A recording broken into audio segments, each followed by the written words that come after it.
there's a holy grail of great ball striking, it's the ability of a player to hold shaft flex through the strike. So I'm talking about the shaft flexing back through the strike. This can only happen if we're accelerating the club through the strike and beyond. Quite consistent with what Hogan talked about, where he felt like he was reaching maximum velocity, I don't know, 18 inches or so past the ball. You have to understand that when you're taking videos, a lot of times the cameras have a distortion to them, what's called a rolling shutter effect, where the shaft might be flexing this way, but it comes across as flexing the other way because of the camera.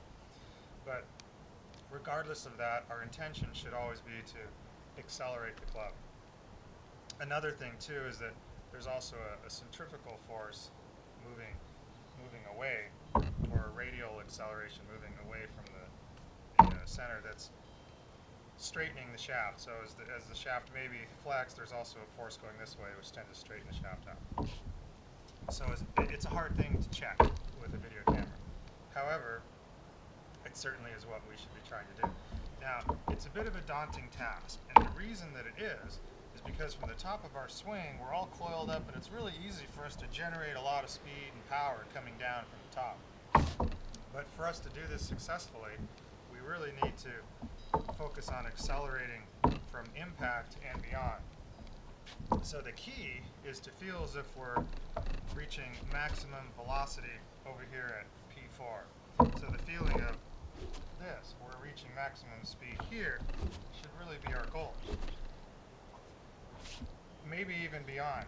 If we're reaching maximum sensation-wise and tension-wise, we're reaching maximum velocity at P4, then there's a good chance that we might actually be reaching maximum velocity at impact or just beyond.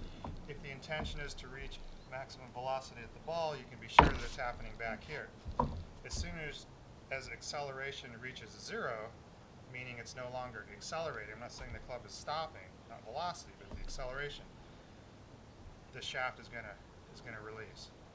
So whatever we have stored up in the shaft coming down in flex, when acceleration reaches zero, that shaft is going to release. So swingers, that's their whole thing. The whole thing is trying to time the release of that shaft so that it releases perfectly right at impact, right at low point. So slow and smooth and relaxed and all these sorts of things. That's the swinger's mantra. However, not for hitters. Now the advantage of holding shaft flex, one, better compression on the golf ball.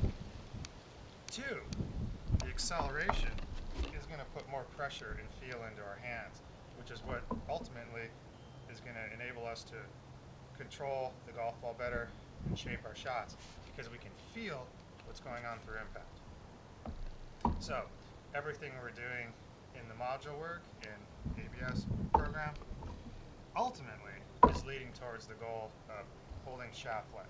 So all the drills that we do, impact bag stuff, training the muscles, learning how to slot the club, learning how to put ourselves in a more passive position at transition.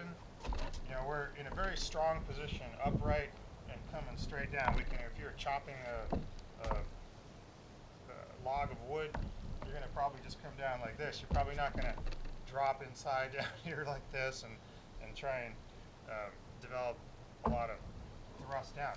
We want to feel that the power is really coming post-impact, so we're going to need to save our pivot rotation so that we feel like we're a bit closed just prior to impact, and then really open just after and up into our finish.